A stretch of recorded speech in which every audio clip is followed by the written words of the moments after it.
Utility of general knowledge, ठीक है। Utility का मतलब क्या है? GK will help you to get you into your dream colleges, ठीक है। So when you see and pursue GK like that, then boring नहीं लगेगा, ठीक है। फिर जीके आपको एकदम एक्साइटिंग लगेगा। व्हेन आई मतलब जब when I started doing things which I wanted to pursue, तो जीके मुझे भी बहुत बोरिंग लगता था मैं कह रहा हूं था। But over the period of time I can see the change in my self. That is, GK मैं पढ़ता था, मैं न्यूज़पेपर सालों से पढ़ता हूं, इसके कारण I feel very confident talking to any people, talking to any people within my friends, within my family. मतलब वो क्या है कि आप कुछ दो तीन चीजें ज्यादा बोलते हो तो आपकी थोड़ी इंप्रेशन रहती है, ठीक है। It helps you to create a personality. आप you take any person in the world, he will be well aware with all the current happenings going around him, ठीक है। GK makes you smart. वो आपको एक interpersonal वे में help करता है। आपके प्रोफेशनली आप होशियार हो वो तो चाहिए ही चाहिए, लेकिन a good GK mix creates a good personality out of you, ठीक है। और जैसा कि मैंने बताया, जीके का मेन पढ़ने का एम है आपका, नहीं पढ़ना बाद में तो ये जून के महीने के बाद मत पढ़ना, लेकिन जून तक अच्छे से पढ़ लो, because it will help you to get in to good colleges, ठीक है, जहां भी आपको जाना है, ठीक है।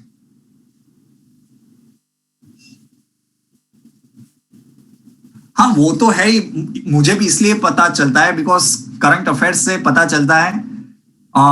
Most of the time I ask basic things to my friends कि आपके राइट्स क्या है, उनको नहीं पता। yesterday I asked my mother that if the government stops you from going to abroad, कि मतलब अगर आप मुझे यूएसए जाना है और अगर गवर्नमेंट मुझे नहीं जाने देती for x y z persons, तो आपके राइट्स क्या है? मतलब इतना बड़ा कॉन्स्टिट्यूशन लिखा है, वो चना ममरा खाने के लिए तो नहीं लिखा ना, ठीक है।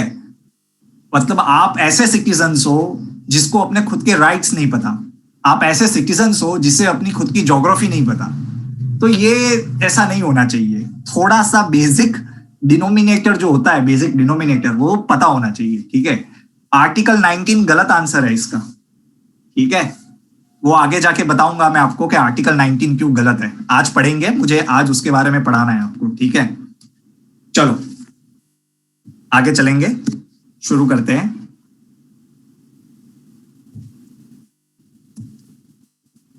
देखो,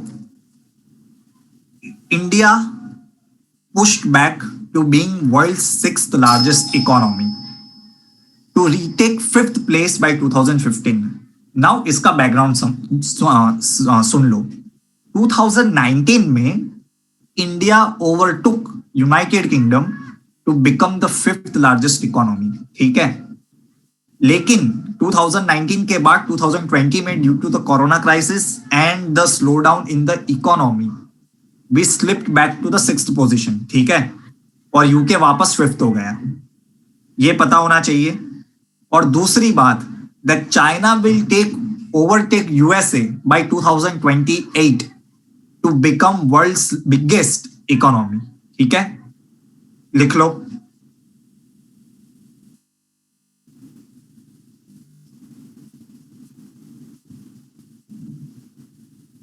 first is China, first is USA, second is China, third is Germany, fourth is Japan. आप देखो इतने छोटे छोटे कंट्री है, लेकिन आप देखो उनका इकोनॉमिक पावर, ठीक है।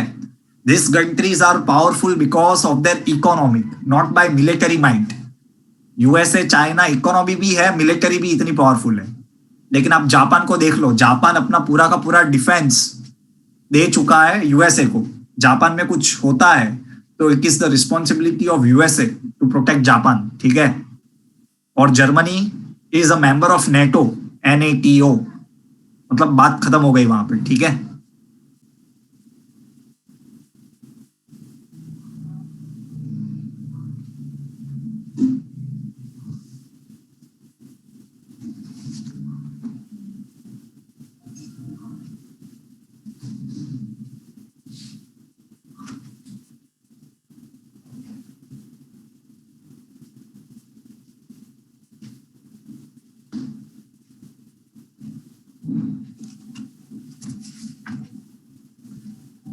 पर्णिका, ये सारे फोरकास्ट होते हैं। फोरकास्ट मतलब करंट इकोनॉमी को देख के प्रोस्पेक्ट निकाला जाता है कि क्या ऐसा हो सकता है, ठीक है। सो जरूरी नहीं है कि 2028 में ही हो जाएगा, पहले भी हो सकता है, बाद में भी हो सकता है, बिकॉज सारी इकोनॉमी में स्लो डाउन है, बट चाइना की इकोनॉमी वैसी की वैसी है, ठीक है। They are doing good. So this are like forecast, मतलब इंडियन मेट्रोलॉजिकल डिपार्टमेंट फोरकास्ट देता है ना कि आज बारिश होगी, लेकिन जरूरी नहीं है कि बारिश होगी, हो सकती है। वो लोग कहते हैं कि हो सकती है, ठीक है। Okay, one economy based question to you. हम कैसे कैलकुलेट करते हैं कि इकोनॉमी कितनी बड़ी है या छोटी है? वी यूज विच पैरामीटर, मतलब कुछ मेजरमेंट तो होगा ना, तो क्या क्या होता है वो मेजरमेंट का unit generally? Very good guys. Generally मैं कह रहा हूं, जनरली जीडीपी होता है। जीडीपी आप सुनते होंगे कि यूएसए की जीडीपी इज 18 ट्रिलियन या 20 trillion, so that is a GDP, gross domestic product. Now tell me the 3 ways in which GDP is calculated. 3 way में जीडीपी को कैलकुलेट किया जाता है।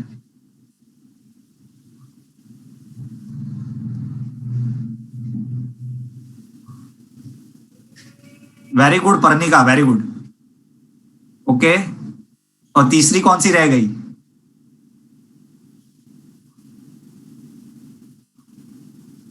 हाँ, वेरी गुड सिद्धांत। देखो, हाँ, चलो चलो कोई बात नहीं, ये लोग आप लिख लो, ये छोटे छोटे क्वेश्चंस काम के होते हैं। GDP of any country is calculated by 3 वे, 3 तरीकों से। एक होता है एक्सपेंडिचर, कि आप कितना खर्च करते हो। डिटेल में नहीं करना है हमको, मैं सिर्फ आपको बता रहा हूं कि 3 वे में की जा सकती है। एक होता है एक्सपेंडिचर, वन इज प्रोडक्शन, कि आपके कंट्री में प्रोडक्शन कितना होता है, और तीसरा होता है income. So there are 3 ways to measure GDP. One is income, one is production and one is expenditure, ठीक है। ये लिख लेना, IPX, इनकम, प्रोडक्शन, एक्सपेंडिचर। हाँ, कुछ सही बात है आपकी, ठीक है। GDP, gross domestic product. चलो आगे चलेंगे। ISRO to set up regional academic centre for space at IIT Banaras Hindu University. लिख लो, this is specifically done to promote awareness, curiosity and research potential among the students in the university, ठीक है।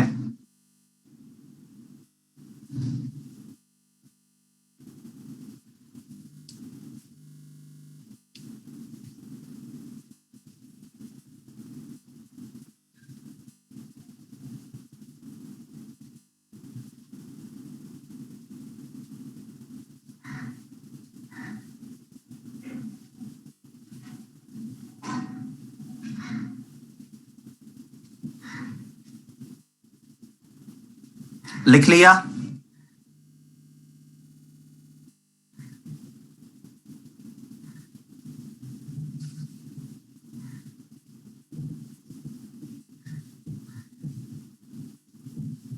देखो, now I am asking you a very good question. ये current में था, 1 महीने पहले की बात है। इससे मुझे पता चल जाएगा कि कौन कितने अच्छे से पढ़ाई कर रहा है करंट अफेयर्स की। रिसेंटली वर्ल्ड के टॉप 100 सुपर कंप्यूटर्स की लिस्ट निकाली गई थी। उसमें 2 सुपर कंप्यूटर्स इंडिया से सिलेक्ट हुए थे इन टॉप 100। आप लोग मुझे उसके नाम बताओ।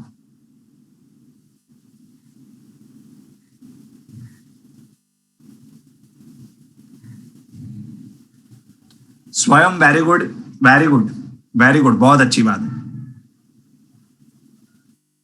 मिहिर था?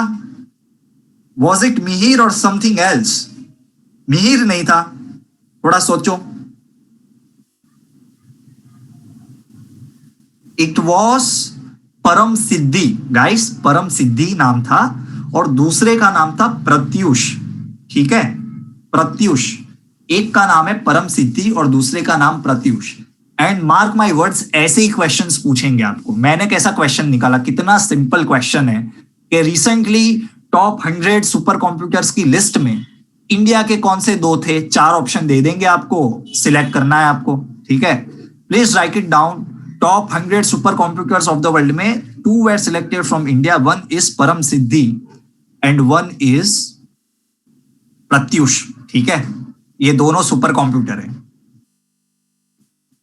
लिखा?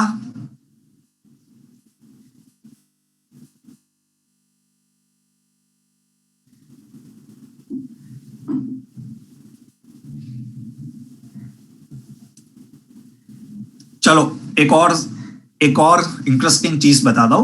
Do you remember I told you कि गांधी जी 9 जनवरी 1915 को इंडिया आए थे वापस, पता है ना।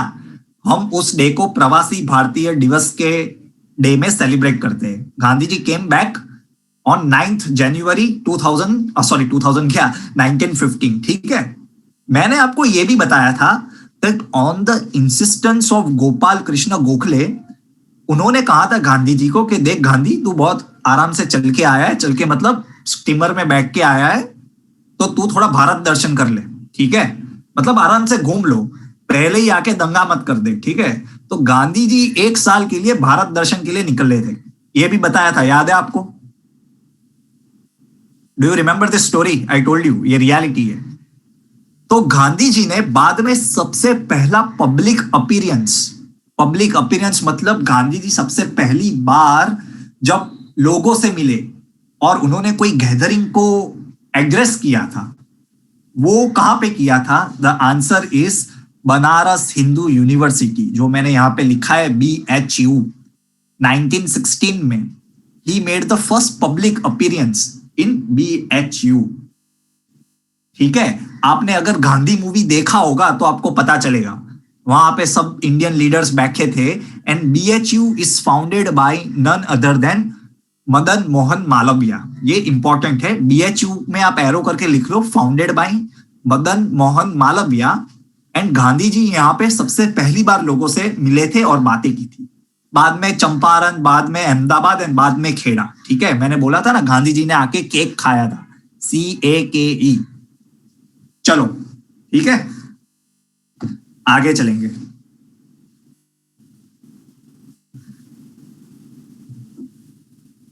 मुझे इस स्कीम का फुल फॉर्म जानना है। A very simple question for all of you. आपको क्वेश्चन में पूछेंगे, लास्ट टाइम पूछा था नीति आयोग का फुल फॉर्म क्या है। इस बार अगर समझ लो कि क्वेश्चन ऐसा आया कि PM किसान का फुल फॉर्म क्या है, then what will be your answer. मैं आपको पढ़ा चुका हूं, आपको आना चाहिए। क्या होगा फुल फॉर्म? वेरी गुड दिशा, एक्सेलेंट। थोड़ा इंटरेक्टिव क्लास रखोगे आप लोग, मैं तो पूछता ही रहता हूं देखो, तो आपको भी मजा आएगा और बोरिंग नहीं लगेगा, इट विल बी इंटरेस्टिंग, ठीक है। हाँ, द आंसर इज प्रधानमंत्री किसान, KI से किसान, सम्मान, ऐसे से सम्मान और N से निधि, किसान सम्मान निधि योजना, ठीक है। इसमें मोदी जी 2-2 हजार रुपए देंगे फार्मर्स को इन 3 इंस्टॉलमेंट्स, ठीक है। जो भी फार्मर्स है उनको दो, मतलब टोटल कितना मिलेगा? 6,000 रुपया, ठीक है, किसान को। ये पार्टी करने के लिए नहीं मिलते हैं, these are given to buy fertilisers, seeds, etcetera, ठीक है। ऐसा नहीं है कि मजे कर लो इसके, ठीक है। चलो आगे चलेंगे।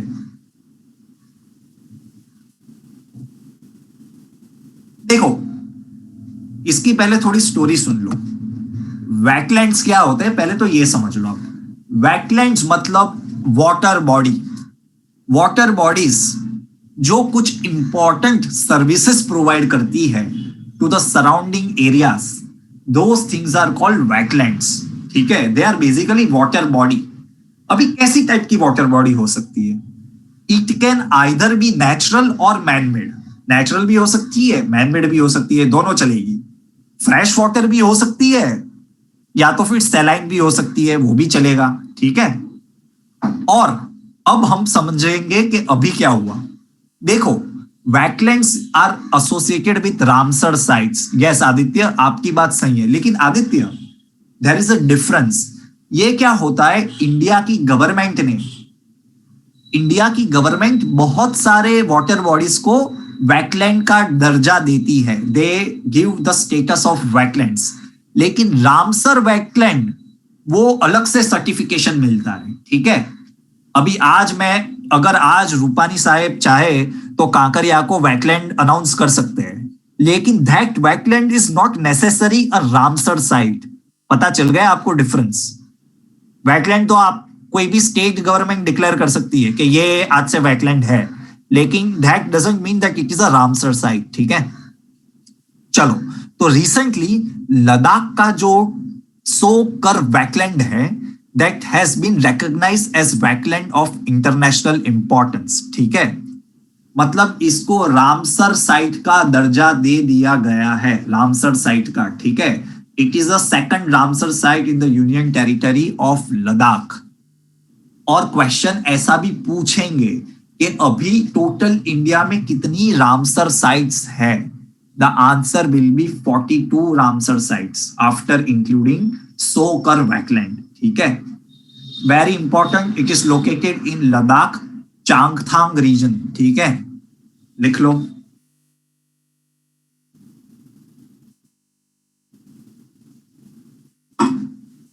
आदित्य, रामसर ईरान के साथ ट्रीटी नहीं है। Ramsar is a city which is located in Iran, ठीक है। तो वहां पे ये रामसर की ट्रीटी हुई थी, that is why the it is called Ramsar treaty, ठीक है। रोम ट्रीटी होती है, बर्लिन ट्रीटी होती है, वो जगह के नाम पे दे देते हैं, ठीक है। Ramsar is located in Iran, वहां पे 1971 में वेटलैंड के लिए ट्रीटी हुई थी, ठीक है।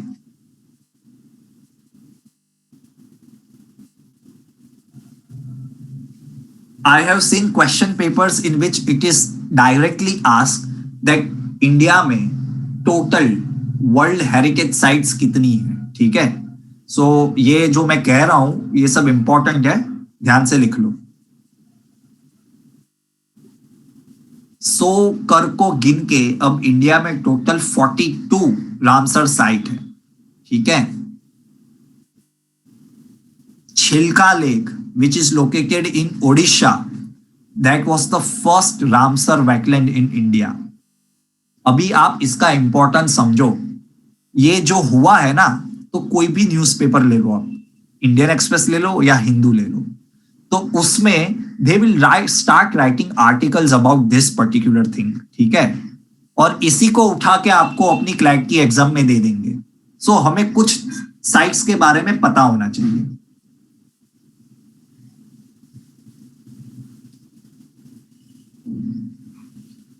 स्वयं मैं खुद थोड़ा कंफ्यूज हूं, मैंने इसके ऊपर डिटेल में नहीं पढ़ा है।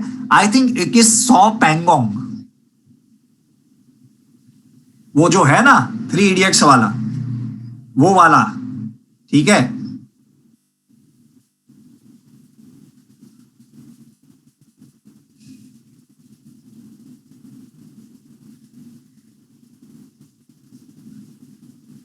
मैं आपको तब भी एक बार कंफर्म कर लेता हूं, क्योंकि एक और है सो मिरी मिरी करके, मोरीरी, तो वो भी हो सकता है, ठीक है।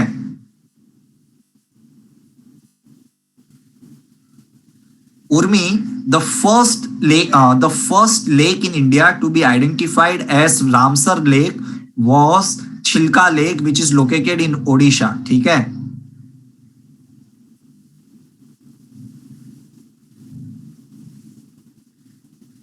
ओके गाइस, हो गया। Should I go ahead?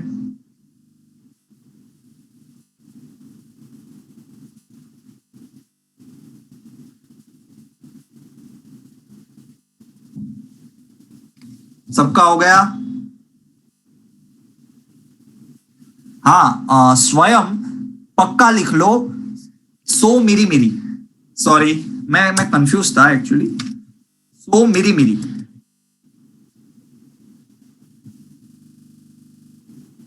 is the first Ramsar site in Ladakh, ठीक है।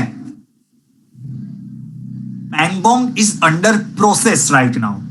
वो भी रामसर की आइडेंटिफिकेशन के प्रोसेस में है, लेकिन अभी तक उसे डिक्लेयर नहीं किया है। So Miri Miri is a declared Ramsar wetland. और मैंने आपका इंपॉर्टेंस समझाया है कि देखो this is a very big deal. जब भी इंडिया को इंटरनेशनल रिकॉग्निशन मिलता है कोई भी चीज के लिए, तो वो इंपॉर्टेंट होता है। तो जो क्लैट की एग्जाम दे रहे to be precise, they should read a article about this things, ठीक है। तो उसमें से थोड़ी फैक्चुअल इंफॉर्मेशन आप ले सकते हो। मैंने वैसे आपको सारी चीजें बता दी है जो भी इंपॉर्टेंट है। एक तो आपको पूछेंगे रामसर कहाँ पे है, इट्स ईरान। फर्स्ट कहाँ पे है, फर्स्ट लेक कौन सा है इंडिया में, द आंसर इज छिलका। और अब टोटल कितने हैं, 42 इंडिया में रामसर साइट्स, ठीक है। चलो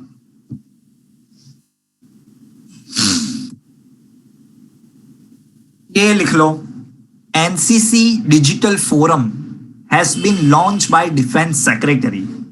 एनसीसी क्या है आप सबको पता है, it stands for national cadet corps, ठीक है।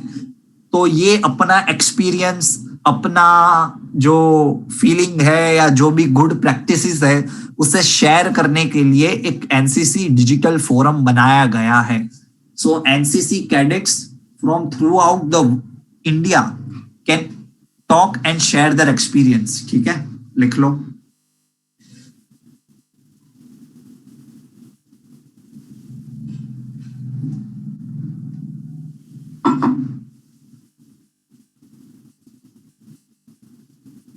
गरित मुझे आपका क्वेश्चन पता नहीं चला।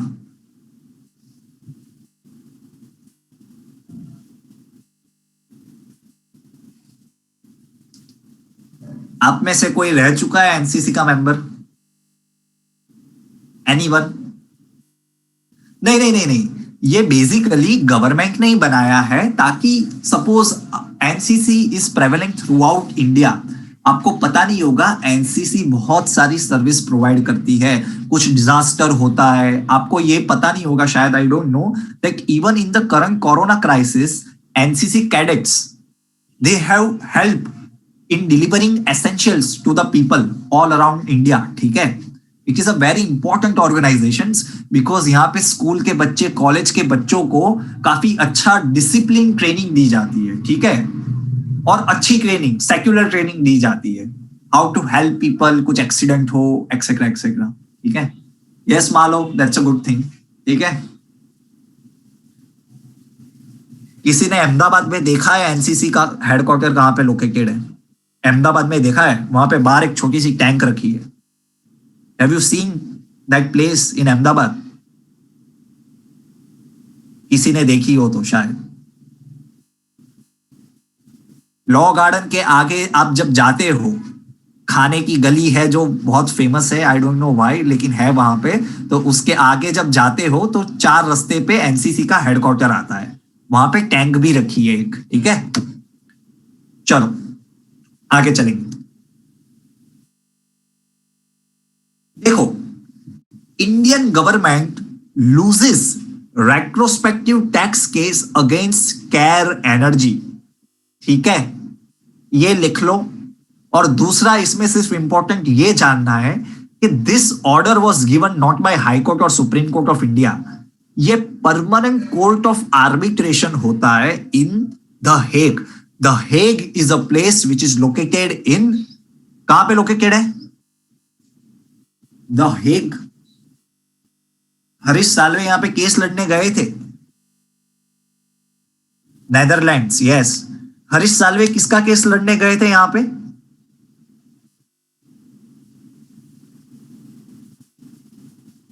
कुलभूषण जाधव का। और वो कौन सी कोर्ट में गए थे? वो यहां पे गए थे, परमानेंट कोर्ट ऑफ आर्बिट्रेशन में गए थे, या कहां पे गए थे? वेरी गुड गाइस, ये सारी चीजें पता होनी चाहिए। वो गए थे इंटरनेशनल कोर्ट ऑफ जस्टिस में। ये परमानेंट कोर्ट ऑफ आर्बिट्रेशन ये अलग है, ठीक है, लिख लो।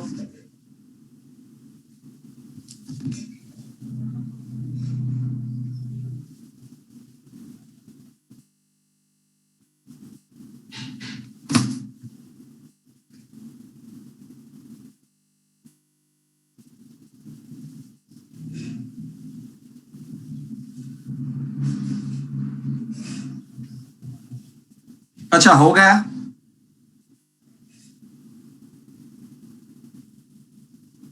इसमें बहुत इंपॉर्टेंट समझने का कॉन्सेप्ट है अभी।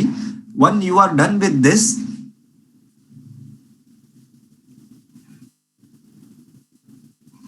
ओके ओके ओके, देखो अभी मैं आपको बहुत अच्छा चीज पढ़ाऊंगा which is related to fundamental rights, और इसका एसोसिएशन मुझे आपको वो थोड़ा समझाना है। एक एग्जांपल ले लो। आज अगर मैं पान थूक आपने वो देखा होगा कि सपोज अभी मास्क वाला केस ले लो आप, that if you are not wearing mask that you will be charge 500 रुपया का फाइन। ये क्यों है? बिकॉज गवर्नमेंट ने एक ऑर्डर निकाला है, एक लॉ निकाला है, जिस लॉ के अंडर ये चीज इज अलाउड, दैट अगर मैं मास्क नहीं पहनूंगा तो मुझे 500 रुपए का लगेगा। इन द सेम वे कि अगर आज मैं किसी का मर्डर करता हूं, अरे मैं एग्जांपल दे रहा हूं, पहले मेरी बात समझो। अगर आज मैं किसी का मर्डर करता हूं सपोज, तो ऐसा रूल है जहां पे मैं रह रहा हूं अहमदाबाद में, सपोज एग्जांपल कि भाई पार्थ को फांसी होगी, ठीक है? तो अगर मैं आज क्राइम करता हूं तो मुझे फांसी होगी। लेकिन सपोज कर लो कि ऐसा कोई लॉ बनाया ही नहीं है, तो क्या मुझे फांसी दी जा सकती है? ऐसा समझ लो, लॉ है ही नहीं कोई, नहीं कर सकते आप, ठीक है? फिर समझ लो कि मोदी जी मेरे बहुत अच्छे दोस्त हैं या मनमोहन सिंह मेरे बहुत अच्छे दोस्त हैं, तो मनमोहन सिंह क्या ऐसा कर सकते हैं कि वो एक रेट्रोस्पेक्टिव लॉ पास करेंगे कि नहीं नहीं, जब पार्थ ने जब खून किया था ना तब फांसी की सजा नहीं, अब उसको सिर्फ 5 साल की सजा देंगे? ऐसा कर सकते हैं क्या वो? यस और नो? ऐसा कर सकते हैं कि नहीं नहीं, जब फांसी नहीं, अब पार्थ को सिर्फ 5 साल की सजा देंगे? ऐसा हो सकता है? The answer is no. अगर आपके ऊपर क्रिमिनल केस है, क्रिमिनल केस, तो whatever the law was there, आपको उसके अंडर ही कन्विक्शन मिल सकता है और आपको सजा भी जो उस लॉ में लिखी है, जब आपने वो क्राइम किया है तब आपको वही सजा मिलेगी। बेसिकली अगर आज के दिन जो लॉ है which says that anybody who commits murder will be given 10 years of imprisonment, तो वो ऐसा ही रहेगा। इसे कल पार्लियामेंट चेंज नहीं कर सकती कि नहीं 2 दिन पहले तक जिसने मर्डर किया है उनको 10 साल की नहीं, सिर्फ 5 साल की सजा। In all the criminal case retrospective laws, मतलब back dated laws are not allowed, are not allowed. लेकिन जो सिविल केसेस होते हैं, सिविल केसेस मतलब टैक्स लगाना, सिविल केसेस मतलब ओनरशिप के रूल्स चेंज करना, they are allowed retrospectively, they are allowed retrospectively. अगर आज मोदी जी चाहे तो वो कॉर्पोरेट टैक्स को बढ़ा सकते हैं, 18% से 25% कर सकते हैं, और बोलेंगे that this law is valid from financial year of 2015। तो Mukesh Ambani will have to pay the race tax पिछले 5 साल का। अब मुकेश अंबानी रो नहीं सकते कि ऐसा थोड़ी ना चलता है, ठीक है? डिफरेंस पता चल गया आपको? ये गाइस आपको डिफरेंस पता चल गया? रेट्रोस्पेक्टिव लॉस सिविल केस में are allowed, they are not allowed in criminal case, ठीक है? This is all written in article 20। Article 20 में आप आर्टिकल 20 पढ़ लेना, ये जो मैंने आपको समझाया वही लिखा है उसमें, ठीक है? Retrospective means back dated loss, किसी लॉ को बहुत पहले एनफोर्स करवाना। रेट्रोस्पेक्टिव मतलब टाइम में पीछे जाके लॉ एनफोर्स करना। लॉ की effect is given from a back date. आप क्रिमिनल केस में ऐसा नहीं कर सकते, ठीक है? लेकिन सिविल केस में आप कर सकते हो। ये सब आर्टिकल 20 में लिखा है, जो मैंने आपको पढ़ाया that is all given in article 20। फिर एक और केस देख लो, फिर एक और सिनारियो समझ लो। सपोज जो मैंने आज चोरी की है तो मुझे आज गवर्नमेंट ने 5 साल की सजा दे दी, फिर मैं 2025 में बाहर निकला 5 साल जेल में रह के, तो क्या कोई और मेरे ऊपर केस कर सकता है उसी चोरी को लेके? नहीं, वो पार्थ ने जो 5 साल पहले चोरी की थी ना, उसके लिए मेरे को वापस केस करना है उसके ऊपर। ऐसा हो सकता है? नहीं हो सकता। This is called double Jeopardy. Double Jeopardy is not allowed. ये भी लिखा है आपके आर्टिकल 20 में। Double Jeopardy is not allowed.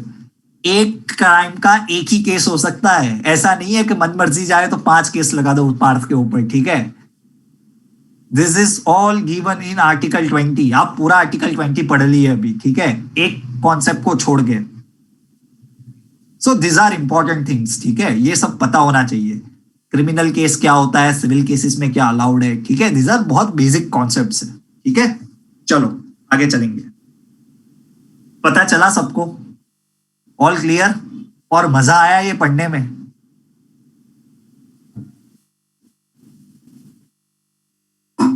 ठीक है, एग्जैक्टली चलो आगे चलेंगे। देखो, ASSOCHAM is a body of one of the major business body of India. ASSOCHAM का फुल फॉर्म क्या है? Associated chamber of commerce and industry of India, ठीक है। ये मैंने लास्ट टाइम आपको पढ़ाया था, आई स्टिल रिमेंबर। तब मैंने आपको बोला था कि निरंजन हीरानंदानी, जो हीरानंदानी ग्रुप के हेड है, ही वॉज द चेयरमैन। लेकिन now the new president of this body is Vineet Agarwal, ठीक है। This is an appointment types of news, लिख लो। ASSOCHAM is a very very very important body, ठीक है। ये है, फिक्की है, देन सीसीआई है। ये 3 बहुत ही मेजर इंपॉर्टेंट बिजनेस बॉडीज है इंडिया में, ठीक है, लिख लो।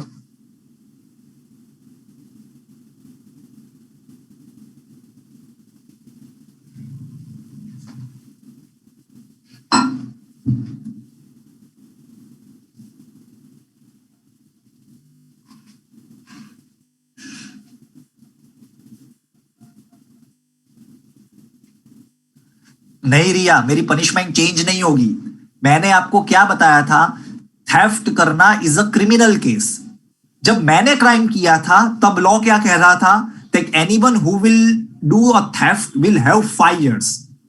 लेकिन अगर गवर्नमेंट बाद में कल लॉ चेंज कर देगी, जब मेरे को सजा मिल गई तब 5 साल का रूल था, लेकिन कल चाहे तो गवर्नमेंट लॉ चेंज कर सकती है, लेकिन वो रेट्रोफैक्टिवली नहीं कर सकती है। वो कह सकती है कि आज से अगर कोई चोरी करेगा तो उसको 2 साल की सजा, फिर अगर मेरा दोस्त कल चोरी करेगा तो उसको तो सिर्फ 2 साल की सजा होगी। लेकिन मैंने जब चोरी की थी तब लॉ क्या था? That if you will do any kind of theft then you will have 5 years of prison, ठीक है। पता चला आपको? Because doing theft is a criminal charge, ठीक है। Any criminal charge can not be given effect retrospectively. Back decade effect आप उसे नहीं दे सकते हो। पार्लियामेंट चाहे तो लॉ बना के उसे उस दिन से चेंज कर सकती है, from that particular day, not before that, ठीक है। लेकिन सिविल लॉज आप आराम से चेंज कर सकते हो रेट्रोस्पेक्टिवली, और इंडिया तो चैंपियन है सिविल लॉज को रेट्रोस्पेक्टिवली एनेक्ट करने में, ठीक है। इसके लिए तो सारे बड़े बड़े कॉर्पोरेट्स के साथ गवर्नमेंट का झगड़ा चलता रहता है कि हमको इतना टैक्स में पैसा नहीं मिला, हमको इतना टैक्स में पैसा नहीं मिला, ठीक है। The main reason of that is retrospective laws, ठीक है। ओके गाइस, हाँ, वोडाफोन के साथ यही इश्यू चल रहा है, यस। ओके गाइस, हो गया? Should I go ahead?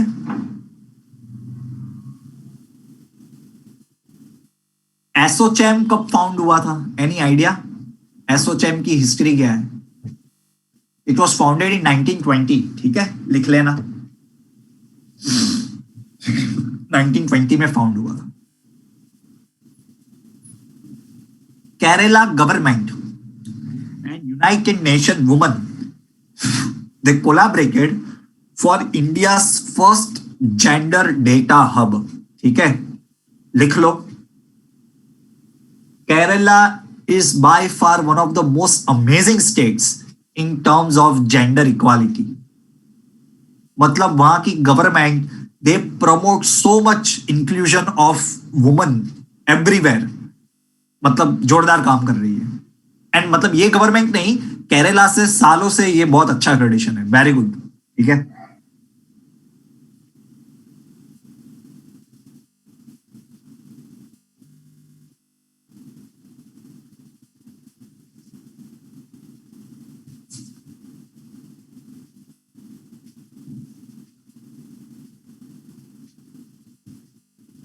वो स्टेट आप कह सकते हो हरियाणा है, बिहार है, यूपी है। These are not doing good in terms of gender equality, ठीक है। फ्यूडलिज्म जहां पे ज्यादा होता है वहां पे थोड़ा ये पैरामीटर वीक रहता है हमेशा, ठीक है।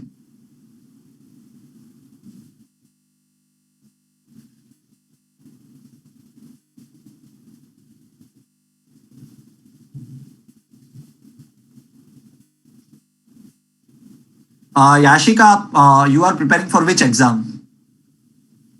कौन सी एग्जाम के लिए प्रिपेयर कर रहे हो?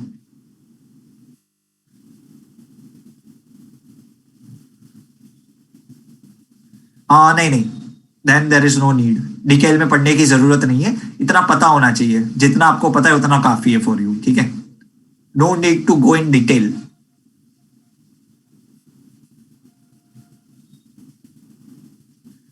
ओके गाइस, हो गया। मैं यहाँ पे जब आपको जो समझा रहा हूं वो आप ध्यान से समझो मेरी बातें, ठीक है। मैं सबको कह रहा हूं और बाद में आप उसे समझ लो और अपनी तरफ से लिख लो। बिकॉज मैं पीपीटीज में मैं सब कुछ इंक्लूड नहीं कर सकता। मैं जब कोई टॉपिक पढ़ाता हूं तो मुझे उसके रिलेटेड काफी अच्छी चीजें याद आती है, तो मैं सब आपको लिखवा देता हूं, ठीक है। सो यू डू दैट, ध्यान से सुनो और बाद में मैं टाइम भी देता हूं तो आप उसे अपने वर्ड्स में फटाफट शॉर्ट करके लिख लो, एवरीवन, ठीक है। ओके गाइस, हो गया।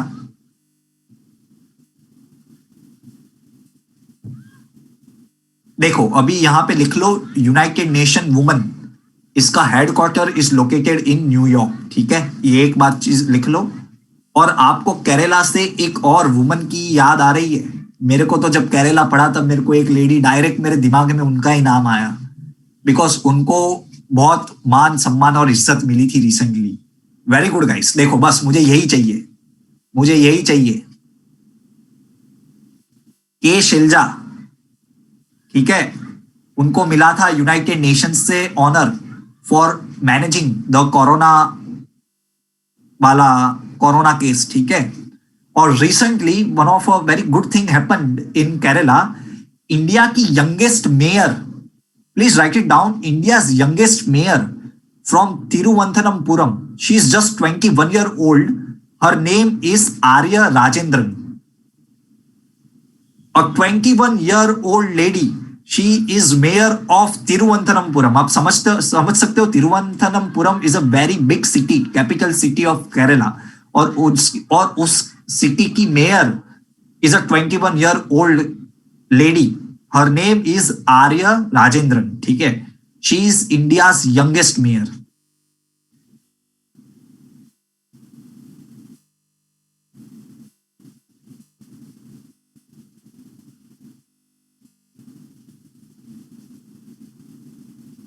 Okay guys, yes Swayam, absolutely. रे आर्य राजेंद्रन, आर्य आर्य राजेंद्रन, ठीक है। ओके, चलो गाइस आगे चलेंगे।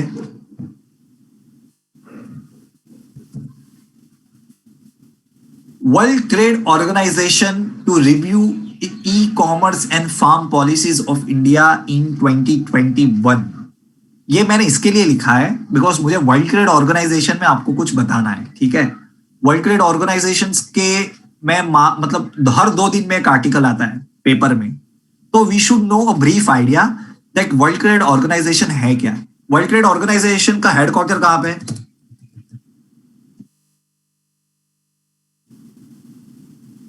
हेडक्वार्टर कहां पे? इतना बेसिक तो पता होना चाहिए यार, ठीक है। Headquarter is located in Geneva, ठीक है। ये पहली बात हो गई, ठीक है। वर्ल्ड वर्ल्ड ट्रेड ऑर्गेनाइजेशन का काम क्या है वो पता है?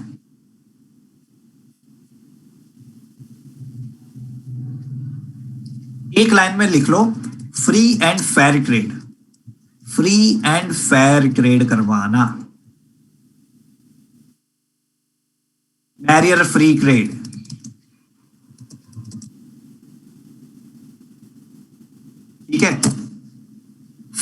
अनफेयर ट्रेड का मतलब क्या है? बैरियर ट्रेड्स मतलब आपको पता होगा कि एक जमाने में अगर आपको कोई इंपोर्टेड कार यूएसए से मंगवानी होती थी या इटली से मंगवानी होती थी तो आपको उससे डबल कस्टम्स ड्यूटी देनी पड़ती थी। पता है कस्टम्स ड्यूटी जानते हो ना?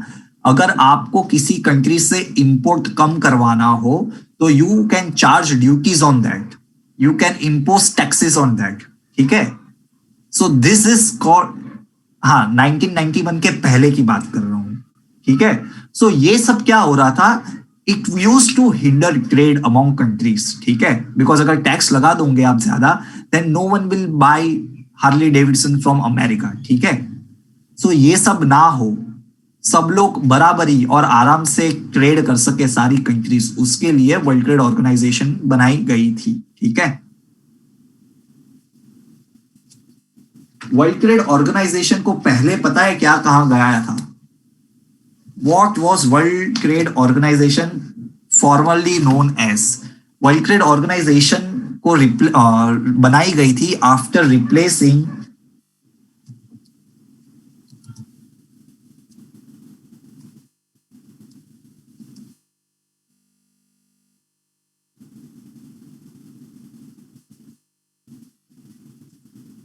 ये आपकी आईक्यू की बुक में दिया हुआ है लेकिन आप लोगों को पता नहीं है। पता चला? This is it was called as GATT।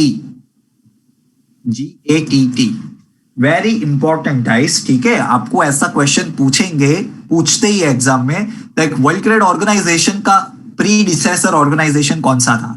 The answer is general agreement on trade and tariff. ठीक है, बस इतना बेसिक्स पता होना चाहिए, इसमें मैंने आपको कुछ बहुत बड़ा नहीं पढ़ाया है, दिस आर जस्ट बेसिक्स।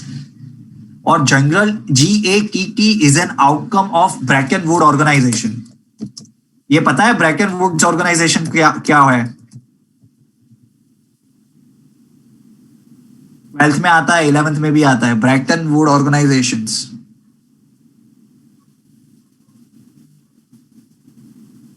ठीक है, चलो आगे चलेंगे।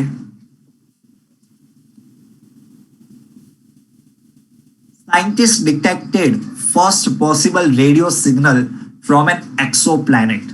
Exoplanet are those planets which does not belong to our system, our solar system और our Milky Way system। ठीक है, मतलब कहीं कुछ बाहर से ही आया होगा। मिल्की वे क्या? Solar system. ठीक है, सिर्फ इतना पता होना चाहिए दैट जो रेडियो सिग्नल है वो कौन से सिस्टम से आया था। उसका नाम है a Tau Bootis star system. ठीक है, कॉर्नेल जो यूनिवर्सिटी है in USA which is an Ivy League institutions, उनके साइंटिस्ट ने इस सिग्नल को डिटेक्ट की है। लिख लो।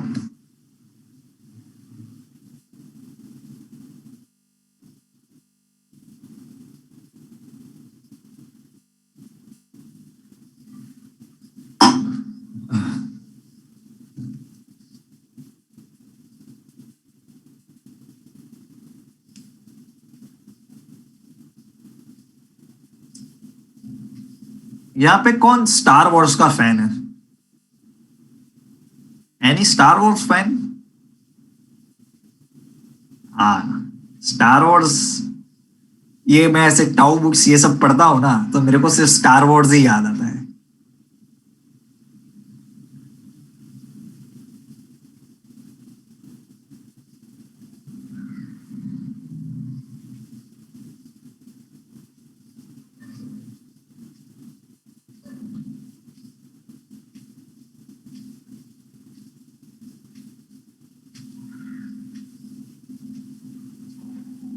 Okay guys, should I go ahead? चलो एक बहुत लिख लिया ये।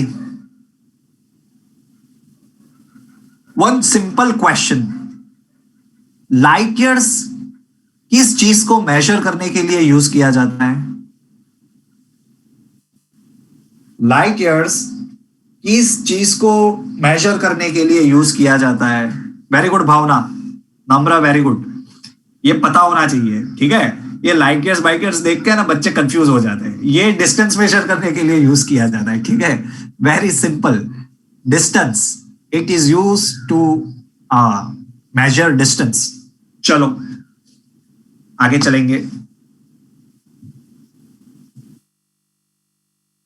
ये न्यूज इतना ही इंपॉर्टेंट है दैट बॉक्सिंग वर्ल्ड कप कहां पे हुआ था? कोलोन में. और उसमें 3 गोल्ड मेडल किसने जीते हैं? मनीषा मौन, अमित फंगल एंड सिमरनजीत कौर. ये मैंने पता है आपको क्यों पढ़ाया है, ये मेरे को इतना इंपॉर्टेंट नहीं लगता, लेकिन हमेशा है ना वर्ड एसोसिएशन टाइप्स क्वेश्चन पूछते हैं. वो आपको 4 प्लेयर्स का नाम लिखेंगे और सामने 4 स्पोर्ट्स का नाम रखेंगे and they will ask you that this players are associated with which sports. ठीक है, मतलब पता होना चाहिए ना कि साक्षी मलिक क्या करती थी, बॉक्सिंग करती थी या दंगल करती थी, सचिन तेंदुलकर क्या खेलते थे. ठीक है, इसलिए पता होना चाहिए. वर्ड एसोसिएशन कहते हैं इसे. ठीक है, लिख लो.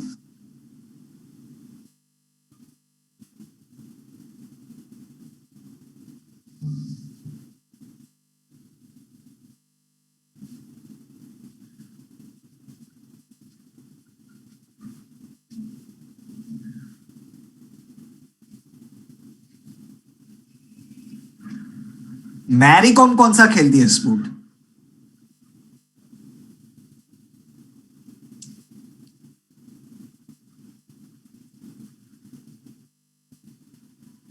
पक्का बॉक्सिंग?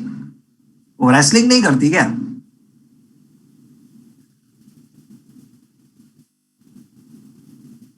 ठीक है, चलो आप लोग कह रहे हो तो मान लेता हूं बॉक्सिंग. ठीक है, आप लोग स्टूडेंट्स हो, मेरे को विश्वास है आपके ऊपर. बॉक्सिंग. ठीक है. चलो हो गया गाइस.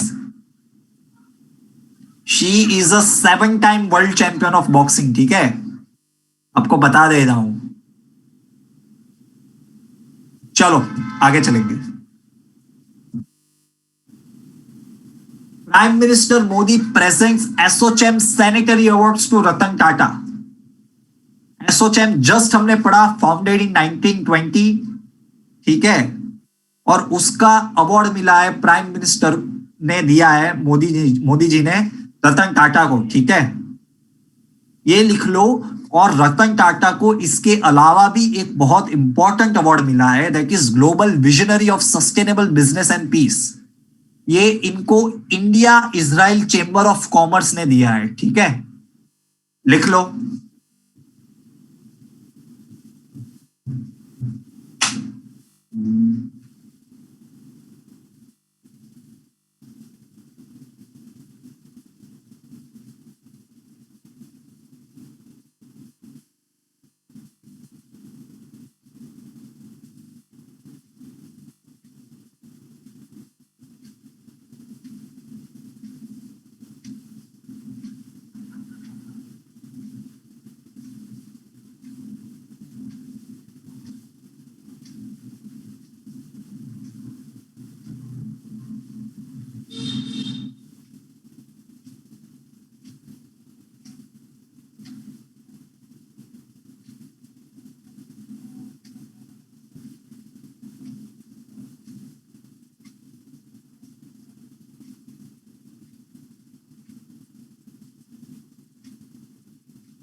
लिख लिया? Should I go ahead?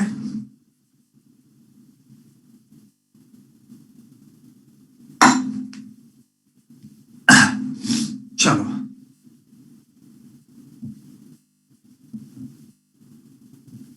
Singapore street food added to UNESCO heritage list. ये इसके लिए पढ़ा रहा हूं बिकॉज ये बहुत ही फेमस स्ट्रीट है. ऐसे तो बहुत सारे यूनेस्को ने दिए होंगे, वियतनाम में दिया होगा, कुछ ना कुछ श्रीलंका में दिया होगा, वो सब जानना जरूरी नहीं है, ये जानना जरूरी है. ठीक है, Singapore street food added to UNESCO heritage list. देखो गाइस, ध्यान से सुनना मेरी बात, पहले समझ लो, फिर आपको सब कुछ अच्छे से पता चलेगा. यूनेस्को कैसे कैसे अवार्ड्स देता है. एक देता है वर्ल्ड हेरिटेज साइट, सिर्फ साइट को देता है कि रान की वाव, मतलब it is a world heritage site. फिर एक देता है वर्ल्ड हेरिटेज सिटी, जैसे कि अहमदाबाद, जैसे कि जयपुर, जैसे कि ग्वालियर, जैसे कि ओरछा। टोटल कितनी हो गई वर्ल्ड हेरिटेज सिटी इंडिया में? अब से 4, ठीक है, याद रखना। There are 4 world heritage city, 2 Madhya Pradesh में, एक राजस्थान में, एक गुजरात में। फिर एक यूनेस्को का बहुत ही ज्यादा इंपॉर्टेंट अवार्ड होता है, मेरे हिसाब से ये सबसे ज्यादा इंपॉर्टेंट है, which are called ITCH, intangible cultural heritage of humanity. Intangible मतलब आप इसको छू नहीं सकते, ये generations to generations pass down हो सकती, पास डाउन की जाती है, ठीक है। Yoga is our ITCH, generation to generation pass हो गई, हमें पास हुई है, विच इज योगा, ठीक है। तो इंडिया में से बहुत सारे इंपॉर्टेंट इंपॉर्टेंट फेस्टिवल्स है, इंपॉर्टेंट आर्ट्स है, which have been given the tag of ITCH, ठीक है। Yoga is one example which is written over here, ठीक है, लिख लो।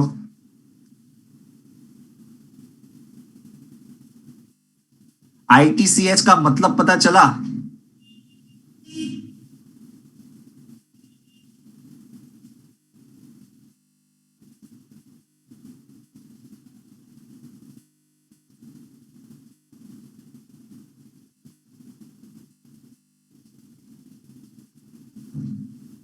इंडिया में और पता है कौन से हैं? आपको पता नहीं है, लेकिन अगर आप कोई बहुत पुराने मंदिरों में जाओगे ना, यहाँ पे हिमाचल में, उत्तराखंड में, तो वहां पे आज भी जो पुजारी होते हैं, दे चांट इन वैदिक ट्रेडिशंस। सो उसको भी ITCH का दर्जा दिया है यूनेस्को ने।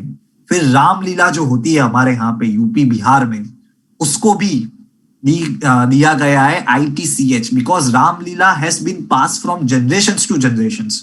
वैसे ही वैदिक चांटिंग जो है, रमन है, ये सब बहुत फेमस ITCH है, ठीक है, इंडिया के। वैसे सिंगापुर की ये खाऊ गली है। थोड़े साल बाद हम लोग ट्राई करेंगे कि हम लोग मानेक चौक को भी ये टैग दे देंगे, ठीक है, ITCH का, मानेक चौक को। मानेक चौक भी इतना फेमस है यार, ऐसा थोड़ी चलेगा। देखो वहां पे कितनी मजा आती है सबको। हाँ आदित्य, करेक्ट है। Singapore recently become the first country जिसने जेनेटिकली मॉडिफाइड आर्टिफिशियल चिकन को अलाउ किया है अपने पॉपुलेशन को, कि बिंदास दबा के खाओ आप लोग, ठीक है। हम अभी चिकन घर में भी उगा सकते हैं इन आर्टिफिशियल वे, ठीक है, बिंदास खाओ।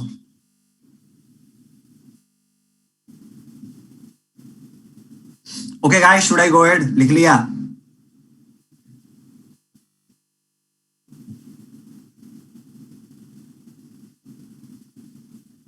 साउंड रियल, लेकिन टेक्नोलॉजी है ना उनकी, सिंगापुर की, उनको सब चलता है, अपने जैसा नहीं है, ठीक है। चलो, देखो भाई, मोदी जी को एक और अवार्ड मिला है, और ये अवार्ड उनके खास मित्र जो है उनके, जिनके साथ वो हाउडी मोदी करते हैं, कभी कभी, कभी कभी वो करते हैं नमस्ते इंडिया, नमस्ते ट्रंप, ठीक है। वो उनके जो बेस्ट फ्रेंड है, प्रेसिडेंट ट्रंप उनको अवार्ड देने वाले हैं। इस अवार्ड का नाम है लीजन ऑफ मेरिट। ये Legion of Merit is only given to head of the states, ठीक है, head of the state of government, उनको ही दिया जाता है ये अवार्ड, ठीक है। मोदी जी के अलावा prime minister Scott Morrison Australia के, उनको भी मिला, और prime minister of Japan Shinzo Abe, जो पहले प्राइम मिनिस्टर थे, उनको भी ये अवार्ड ट्रंप ने दिया है, ठीक है। ये ट्रंप के खास फ्रेंड्स थे, कॉड में ये पार्टनर्स है ट्रंप के, ठीक है। आप जानते हो कॉड, जानते हो? तो ट्रंप ने क्या है, अपने कॉड वाले भाई लोगों को बुला के सबको अवार्ड दे दिया है कि एक तेरा और एक तेरा, ठीक है। सबका साथ सबका विकास, ठीक है।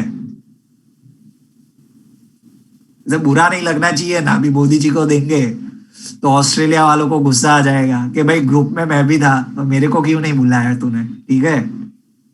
तो सबको दे देगी, सबको मिलेगा, केक केक कटेगा, सब में बटेगा, ठीक है।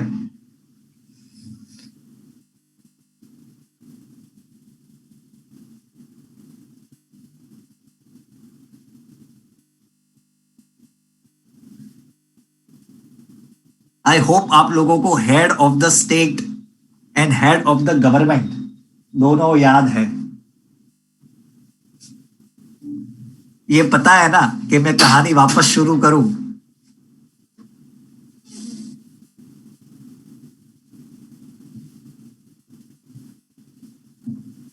हाँ, I taught you guys many times, तो अब तो आना चाहिए, ठीक है।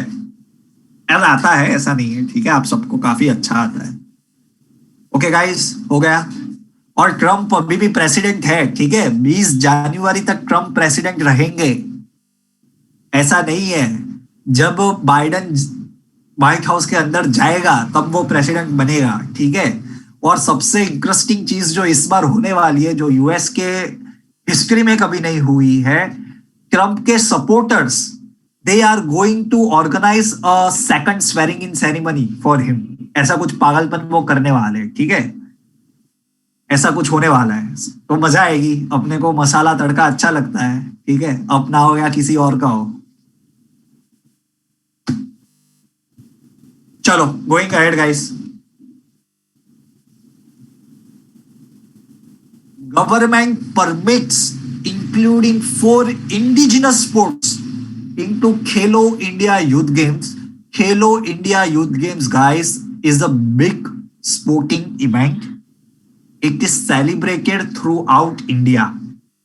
स्कूल के बच्चों के लिए अलग होती है, कॉलेज के बच्चों के लिए अलग होती है। इंडिजिनस स्पोर्ट्स को प्रमोट करने के लिए, उनको बढ़ावा देने के लिए, the government has included 4 indigenous sports into Khelo India youth games. लिख लो, नाम क्या है? थांगता, गटका, मल्ला खंबा। खंबा, खंबा नहीं है, ठीक है, खंबा नहीं, खनबा, खनबा। बाबूराव को याद नहीं करने का, खनबा है, खनबा, ठीक है। और कलीरिया पट्टू, लिख लो।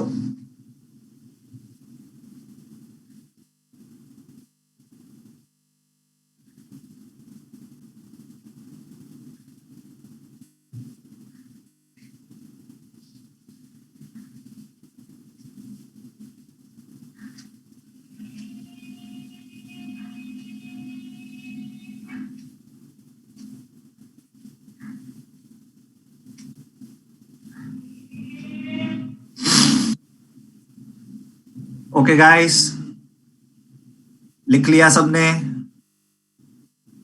यश, हम करेंगे। मैं वही, अब मैं आगे वही पढ़ाऊंगा। जो आपका क्वेश्चन है वो अभी थोड़ी देर रुक जाओ, आंसर कर दूंगा सबका, ठीक है। पहले अब मेरे को ये बताओ, ये लिख लिया सबने तो मैं आगे पढ़ाऊं?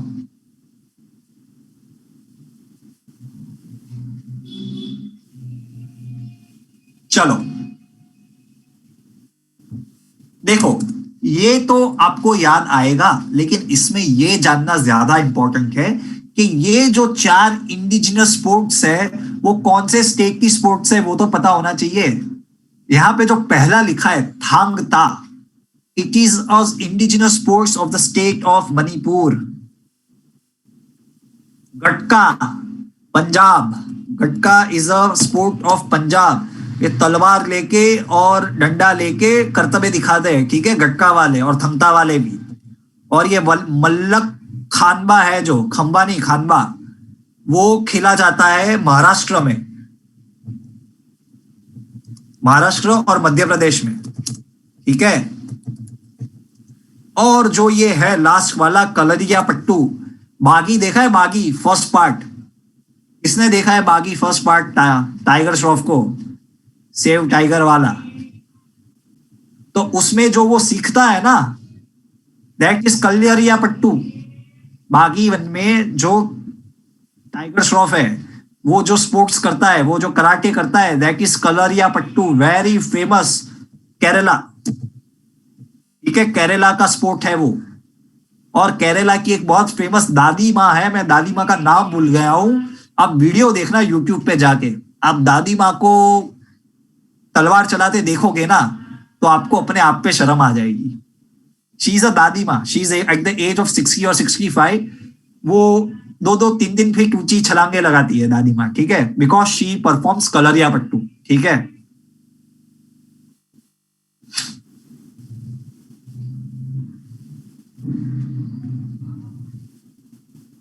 ये जो वीडियो वीडियो गेम है ना, वो सब फालतू का गेम है। असली गेम्स ये होती है, ठीक है। ये call of duty, ball of duty खेलने से कुछ नहीं होता। ओरिजिनल गेम्स ये है, ठीक है। चलो गाइस, हो गया? Should I go ahead? लिख लिया सबने?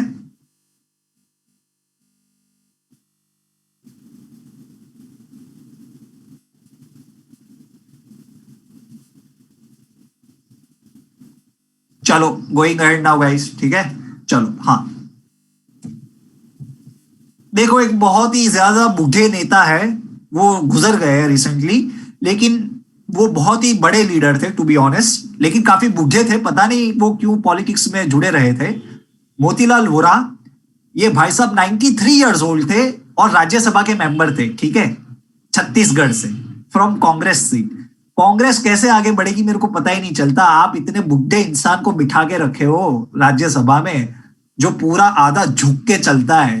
वो क्या पॉलिटिक्स करेगा देश का, ठीक है। मोदी जी जोर से छीकेंगे, ये गुजर जाएंगे। देखो, गुजर गए, ठीक है। He served as the governor of UP and he was also the chief minister of Madhya Pradesh, ठीक है। बहुत ही बड़े लीडर थे, पता होना चाहिए, ठीक है। नाम है मोतीलाल वोरा। अहमद पटेल के बाद कांग्रेस के एक और बूढ़े नेता गुजर गए, ठीक है, जिनका नाम है मोतीलाल वोरा, ठीक है। लिख लो।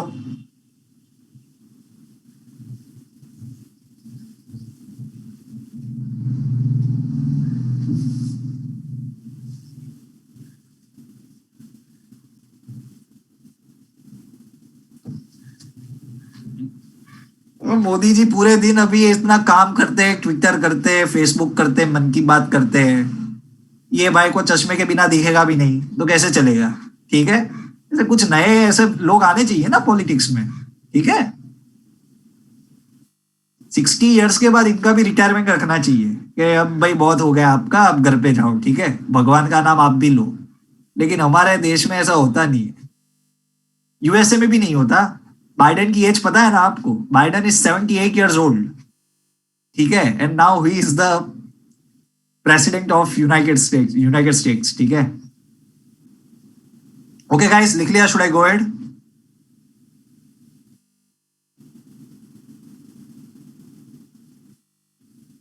लिख लिया सबने? चलो, ये आप सबने बहुत सुना होगा, देख लो। ग्रेट कंजक्शन, ये एक इवेंट थी ऑन विच जुपिटर एंड सन वो एक दूसरे के काफी नजदीक आ गए थे, ठीक है। मतलब सालों बाद मिलन हो गया।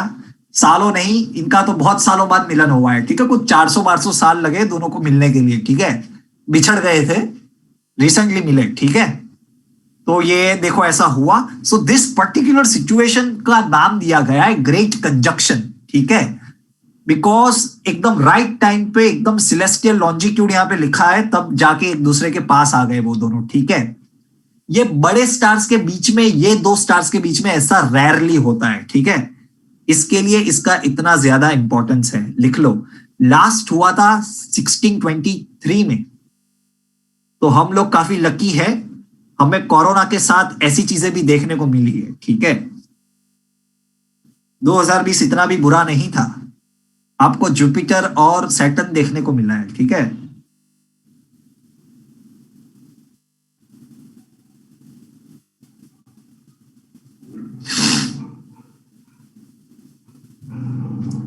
इक्कीस दिसंबर की खूबी क्या है गाइस?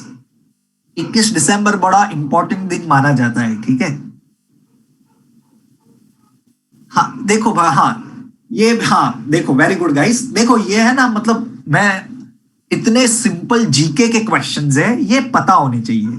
21 दिसंबर को विंटर सोल्स्टिस होता है नॉर्दर्न हेमिस्फीयर में। हम लोग नॉर्दर्न हेमिस्फीयर में रहते हैं, उसमें विंटर सोल्स्टिस होता है। विंटर सोल्स्टिस का मतलब क्या है? दैट हम लोग विंटर में रह रहे हैं और 21 दिसंबर का जो दिन होता है वो पूरे साल का सबसे शॉर्टेस्ट डे होता है और रात सबसे लंबी रात होती है। सो that is called winter solstice.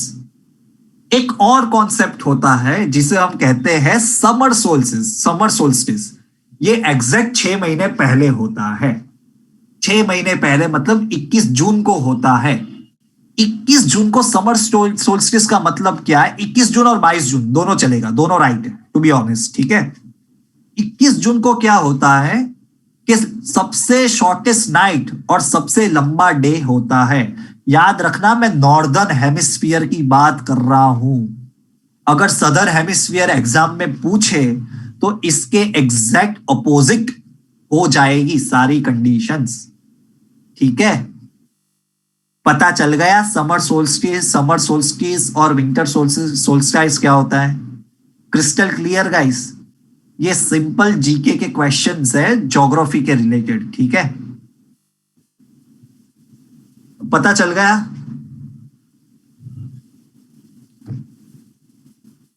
भाई तो इक्विनॉक्स क्या होता है? जो मार्च और सितंबर में होता है, 23 सितंबर और 21 मार्च को जो इक्विनॉक्स होता है उसका क्या इंपॉर्टेंस है, जरा बताओ मुझे।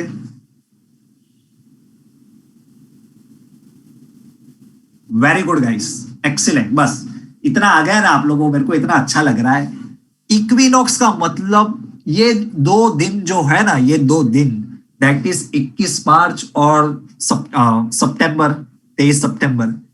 इन दिस 2 days पूरे वर्ल्ड में the duration of night and day are equal. पूरे वर्ल्ड में सिर्फ ये 2 दिन, the length of day and night are equal, ठीक है। याद रख लेना ये, ठीक है। चलो आगे चलेंगे। इसे कहते हैं इक्विनॉक्स। स्प्रिंग इक्विनॉक्स होता है एक, और एक होता है ऑटम इक्विनॉक्स। मार्च में स्प्रिंग इक्विनॉक्स और ऑटम वाला सितंबर में, ठीक है। चलो, इंडिया जापान संवाद कॉन्फ्रेंस 2020, सिर्फ पता होना चाहिए कि इंडिया जापान संवाद कॉन्फ्रेंस क्या है। It is a conference between India and Japan. Modi ji ने बड़ी अच्छी अच्छी बातें की है, ठीक है, लिख लो।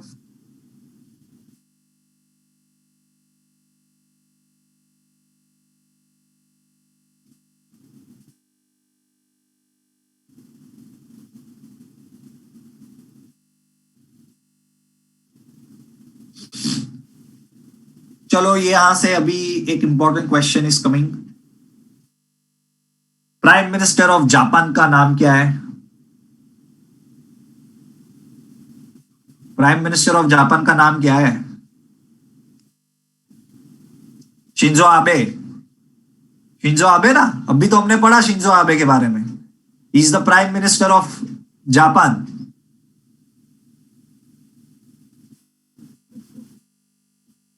हाँ, ऐसा कॉन्फिडेंस रखने का कि सर आप गलत हो, हम सही हैं। शिंजो एबे प्रेसिडेंट प्राइम मिनिस्टर थे, लेकिन अब कौन है? The name is Yoshihide Suga. आप सबने करेक्ट आंसर दिया है, बहुत अच्छी बात है, ठीक है। Very good, very good, very good.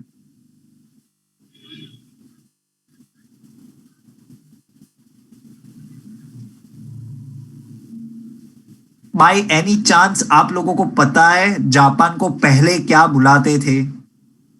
What is the former name of Japan? India का नाम पहले भारत था, उसके पहले इंडस, हिंदुस जो भी था वो हिंदुस्तान था। वैसे पता है क्या नाम था जापान का? Please write it down. हाँ very good Siddhant, very good, हाँ वेरी गुड।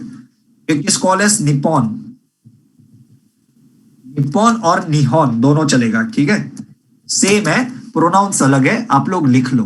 लास्ट टाइम की एग्जाम में ही म्यांमार का पुराना नाम क्या था ये पूछा था, ठीक है। कुछ कंट्रीज है इंपॉर्टेंट, उसका पूरे पुराने नाम क्या होते हैं वो हमें पता होना चाहिए, ठीक है। श्रीलंका का सिलोन में आपको पढ़ा चुका हूं, म्यांमार का पढ़ा चुका हूं, ईरान का पढ़ा चुका हूं, मुझे याद है। जापान का अभी लिख लो। जापान को पहले निप्पॉन या निहॉन कहते थे, ठीक है। फॉर्मोसा ताइवान का है। ताइवान का जो आइलैंड है उसका पहले का नाम था फॉर्मोसा। समोसा जो हम लोग खाते हैं, ताइवान में फॉर्मोसा खाते होंगे, ठीक है। चलो लिख लिया गाइस, चलो आगे चलता हूं, ठीक है।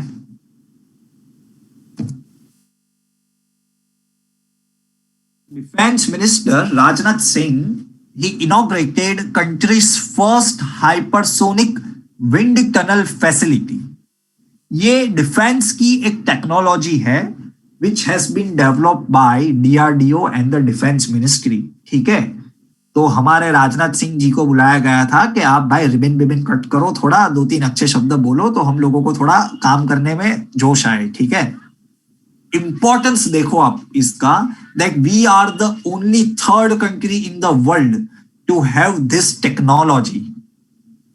पहले दो कंट्री कौन है? और रशिया और यूएसए के बाद India is the third country to have this technology. ठीक है, ये लिख लो। और doctor Abdul Kalam missile complex of DRDO, ये कहां पे लोकेटेड है मुझे ये बताओ। Doctor Abdul Kalam missile complex of DRDO, Odisha गलत है। ओडिशा में जो लोकेटेड है उसका नाम है इंटीग्रेटेड टेस्ट रेंज, उसका नाम तो इंटीग्रेटेड टेस्ट रेंज है। मैं बोला हूं काफी बार ITR is located in Odisha, Abdul Kalam missile complex कहीं और लोकेटेड है। The answer is Hyderabad, please write it down. The answer is Hyderabad. ठीक है,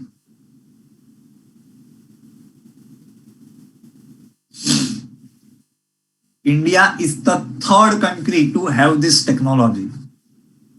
और अभी मेरे बहुत ही अच्छे और होनहार स्टूडेंट्स मुझे ये बताएंगे कि हाइपरसोनिक का मतलब क्या है, बिकॉज उनके सर ने उनको काफी बार ये चीज पढ़ाई थी।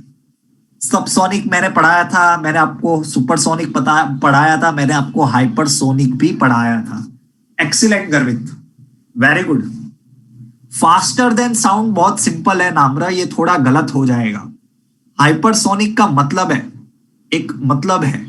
हाँ Prasanna, you are also right, correct. Hypersonic missiles are those missiles which are 5 to 6 times faster than sound.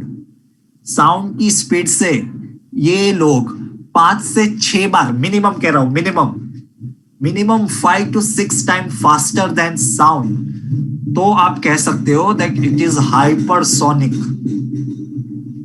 Subsonic मतलब स्पीड ऑफ साउंड से कम स्पीड पे ट्रैवल करने वाला चीज, उसे कहते हैं सबसोनिक। सबसोनिक के बाद आता है supersonic, that is minimum 2 times faster than the speed of sound. और हाइपरसोनिक मतलब पंजा मारने का, minimum 5 times faster than the speed of sound. ठीक है, doctor Abdul Kalam island missile complex DRDO, it is located इन हैदराबाद। ठीक है, okay guys, should I go ahead?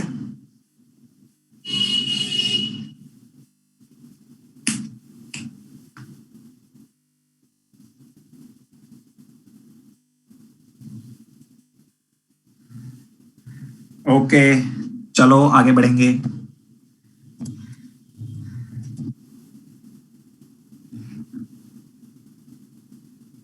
Reliance Industries and British multinational oil gas and company, they have begun production of gas from R cluster ultra deep water gas field located in block KGD6 of the east coast of India. R cluster is the deepest. Why it is important? Because ये India का deepest offshore gas field in Asia, India का नहीं पूरे Asia का सबसे deep offshore. Offshore का मतलब it is located on the sea. Onshore मतलब जमीन पे, इंडिया के मेन लैंड पे। ऑफशोर मतलब इन द सी। ये सबसे ज्यादा डीप पूरे एशिया में गैस फील्ड है। आप इसकी हाइट देखो, it is deeper than 2000 metre. मैं खुद 2 मीटर का हूं, I am 6 feet tall, so that is 2 metre. मतलब मेरे जैसे ऐसे 1000 डालोगे आप नीचे, उतना डीप माइनिंग कर रहे हैं for the production of gas. लिख लो।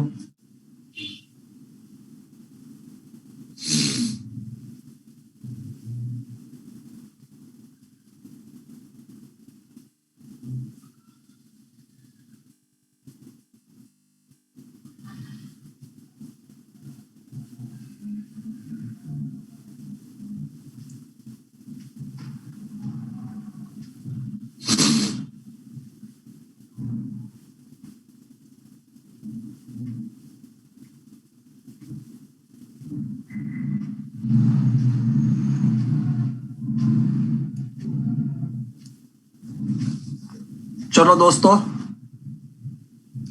लिख लिए।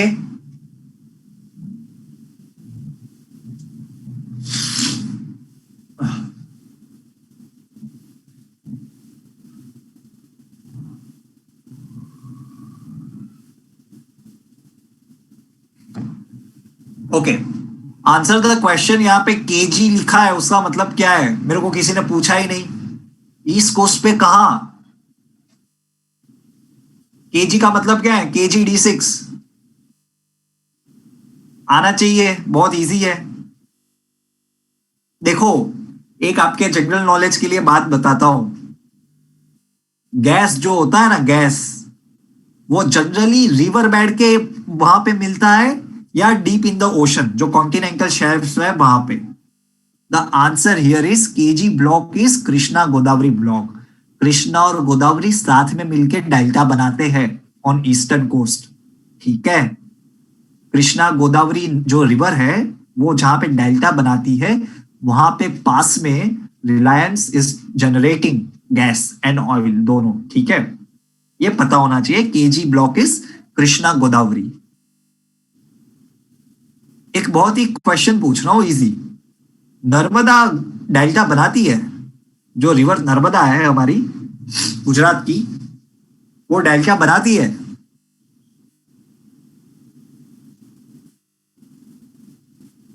Very good. एक सिंपल रूल याद रखना, west flowing rivers, Tapi, Narmada, Sabarmati, they never make delta. लेकिन जो ईस्ट फ्लोइंग रिवर्स है, ब्रह्मपुत्र, गंगा, महानदी, कावेरी, ये सब डेल्टा बनाती है। ठीक है, सब डेल्टा बनाती है। चलो आगे चलेंगे। स्वाधीनता सड़क, it is a road which will be open between India and Bangladesh. लिख लो, लास्ट टाइम हमने चिल्हिलाटी हल्दीबारी में पढ़ा था। अब नया सड़क भी बनाएंगे। नया नहीं है, पुराना ही है, लेकिन स्टार्ट कर देंगे वापस। ठीक है, लिख लो।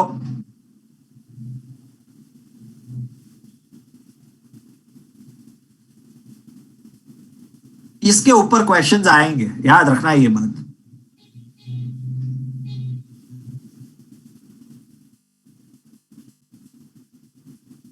इसके ऊपर मतलब इंडिया बांग्लादेश के ऊपर इस बार क्वेश्चंस आएंगे, टू बी ऑनेस्ट।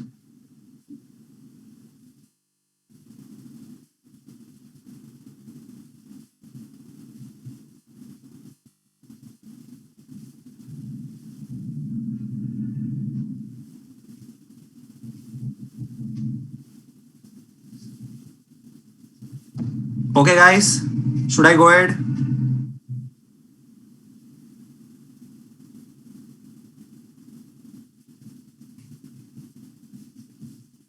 लिख लिया?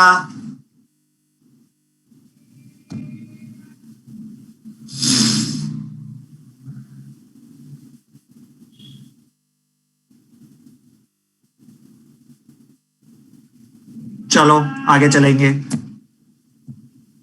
Petroleum minister dedicated West Bengal's first oil and gas reserve to the nation.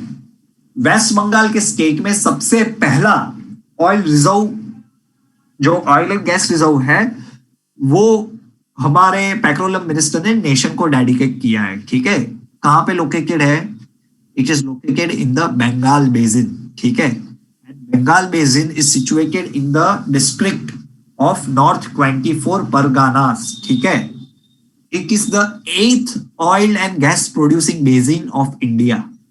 लिख लो, अगर हम ऑयल का प्रोडक्शन ज्यादा करेंगे then it will be beneficial for India. Why? Because हमारा फॉरेन एक्सचेंज जो हम स्पेंड करते हैं for importing oil and gas from foreign countries, वो कम हो जाएगा। ठीक है, फॉरेक्स को बचाना काफी इंपॉर्टेंट है। इंडिया बहुत बड़ी अमाउंट ऑयल एंड गैस के इंपोर्ट्स पे ही खर्च करती है। ठीक है, तो अगर हम हमारे रिसोर्सेज यूज करेंगे अच्छे से, तो हमारे लिए वो बेहतर रहेगा। ठीक है,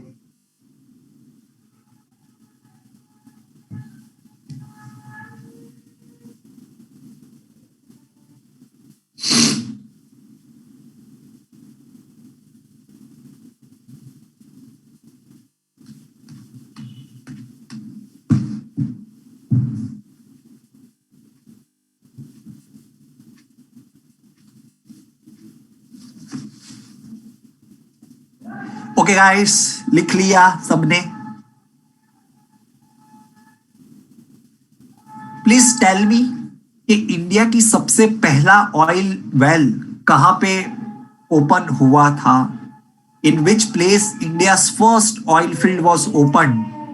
बॉम्बे हाई गलत है, मैं पढ़ा चुका हूं, आपको थोड़ा याद करो। Urmi excellent, Siddhant excellent, very good guys.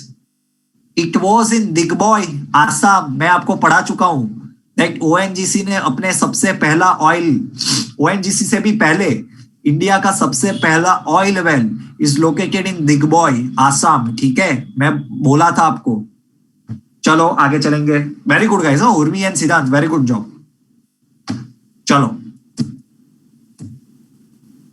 US President elect Joe Biden appoints Indian Americans as White House staff। ठीक है, सो दो अपने ABCD है, उनको अपॉइंट किया गया है। एक का नाम विनय रेड्डी है, दूसरे का नाम गौतम राघव है। ठीक है, विनय रेड्डी स्पीच लिखेंगे, ठीक है, अच्छी अच्छी बाइडन साहब के लिए, कैम छो, मजामा, खाना खा के जाना, ठीक है, वो सब लिखेंगे विनय रेड्डी। ठीक है, और गौतम राघवन है, वो प्रेसिडेंशियल पर्सनल है। ठीक है, लिख लो।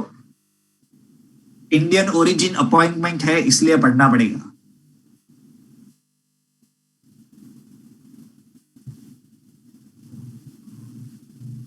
आप में से किसको पता है एबीसीडी का मतलब क्या है? मैं मेरे भाई बहनों को एबीसीडी कह के बुलाता हूं, ठीक है, और उनके बच्चों को भी मैं एबीसीडी कह के बुलाता हूं। एबीसीडी का मतलब पता है आप लोगों को? एनीवन जिसके एक्सटेंडेड फैमिली यूएस में रहते हो तो? रियली नहीं पता? It is a very fun, it is a very funny term. We say ABCD as American born confused desi, A B C D. So American born confused desi, ये हम बुलाते हैं, मैं बुलाता हूं मेरे कजिन्स को और उनके बच्चों को। ठीक है, चिढ़ाने के लिए बेसिकली उनको। अरे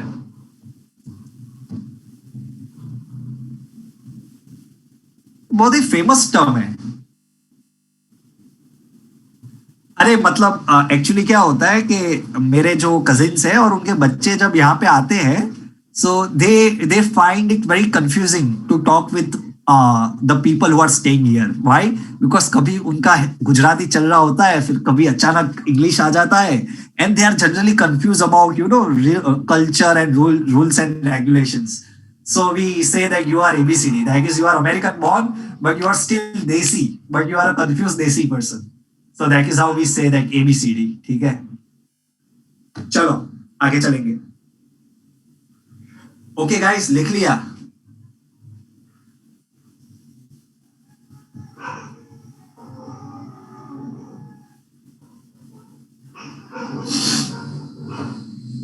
चलो, which nation's government has collapsed, sending the nation to its fourth election in 2 years? Nepal की ऐसी हालत है, लेकिन नेपाल आदित्य करेक्ट आंसर नहीं है, बिकॉज 2 साल में तो 4 बार इलेक्शन नहीं हुए हैं। भावना गर्वित, एक्सीलेंट हो यार, वेरी गुड, बहुत अच्छे से पढ़ाई चल रही है आपकी। मतलब the answer here is Modi ji का खासम खास भाईबंद और ट्रंप का भी खासम खास भाईबंद, इजराइल। ठीक है, बेंजामिन नेतन्याहू भाई जो है, उनकी सरकार गिर गई है। ठीक है, तो अभी याहू याहू करेंगे वापस, वो याहू नहीं करेंगे अब से। ठीक है, बिकॉज वो प्राइम मिनिस्टर नहीं रहे अब। सो नो याहू for him, Israel is the correct answer. ठीक है, सो अब वहां पे इलेक्शन वापस होगा।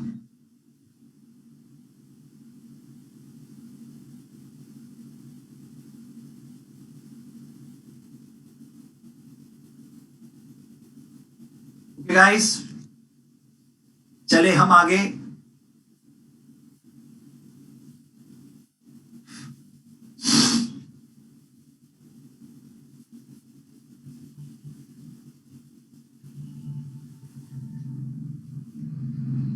हाँ, नेपाल, नेपाल में भी सरकार गिर गई है। हाँ, नेपाल में भी वहां की जो कम्युनिस्ट पार्टी ऑफ नेपाल है, उनमें झगड़ा चल रहा है दो जनों के बीच में, केपी ओली और प्रचंडा के बीच में। ठीक है, तो झगड़े के कारण वहां पे भी सरकार गिर गई है, ठीक है। तो वहां पे भी वापस इलेक्शन होगा, ठीक है। चलो आगे चलेंगे। इसका आंसर आना चाहिए, इसका आंसर आना चाहिए। कहां पे है? एक फंगल इन्फेक्शन है जो इंडिया में अभी अचानक से पाया गया है। उसका नाम है माइकोरमाइकोसिस। अपने को तो प्रोनाउंसिएशन भी नहीं पाता है, ठीक है। The answer is Gujarat.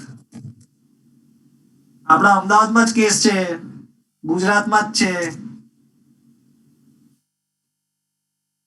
ये इंडिया में अभी इधर ही है, ठीक है, अपने गुजरात में।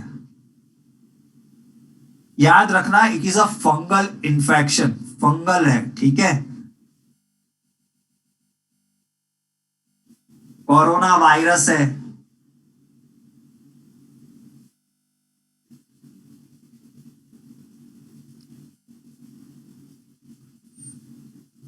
इतना कंटेजियस नहीं है, फैटलिटी रेट बहुत कम है, ठीक है। सो ऐसे हल्के से छू के निकल जाएगा तो अच्छी बात है। लेकिन अगर हो सकता है तो हाँ, आदित्य की बात सही है, इंसान को अंधा कर सकता है, ठीक है। आंखों में कुछ बहुत लोचा होता है इसके कारण, ठीक है। अभी सिर्फ घर पे ही रहने का, ठीक है, जाने का ही नहीं कहीं पे बाहर पे, ठीक है।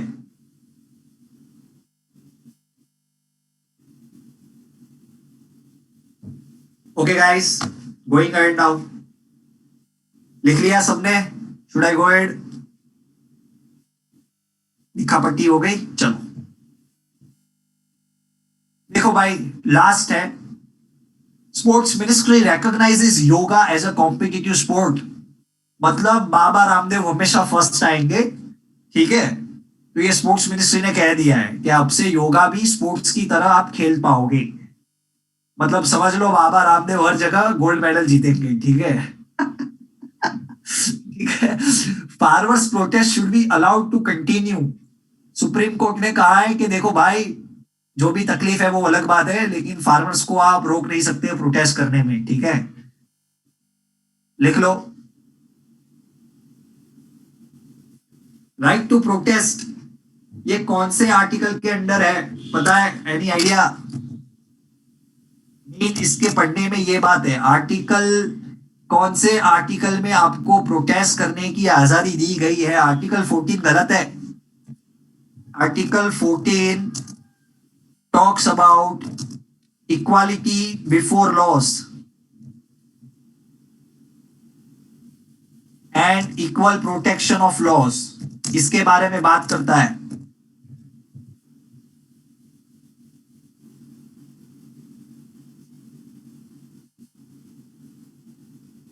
आर्टिकल 19, बिकॉज आर्टिकल 19 के क्लॉज ए में लिखा है that you can do association, you can form union and you can protest peacefully, ठीक है। So the answer here is article 19। Supreme court ने कहा है आर्टिकल 19 में देखो लिखा है कि आप पीसफुली प्रोटेस्ट कर सकते हो, you can form an association, you can form an union, ठीक है। तो आप देख लो, article 14 talks about equality before laws and equality of protection of laws, ठीक है। ओके गाइस, आज के दिन के लिए हो गया। आप सबको मैं न्यू ईयर की बधाइयां दे देता हूं, ठीक है। पार्टी पार्टी करना, लेकिन घर पे करना, चीज डिप और लेस खाना, ठीक है। Happy new year. हेल्दी रहो, वेल्दी रहो और खुश रहो, ठीक है। Bye bye guys. Thank you Pranika, Amanbir, Aditya, Bhavana, Namra, very good, thank you so much. Thank you Garvit, bye bye.